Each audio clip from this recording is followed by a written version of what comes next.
আপনি কি বিক্রি করেন? কখন বিক্রি করেন কখন? তো এই রান্নাঘর কোথায়?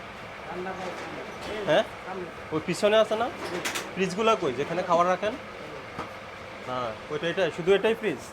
বের করেন তো, তুই ফ্রিজটা খোলো। আছে আছে, পিছনে আছে। রান্নাঘর ছাড়া কি ওই হোটেল হয় নাকি?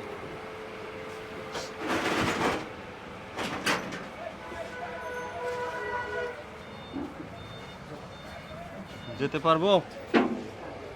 খোলেন।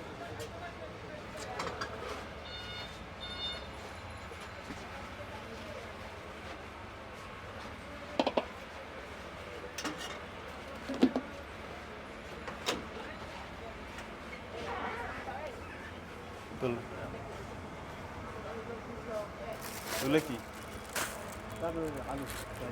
আলু এরকম কালো হয়ে আছে কেন?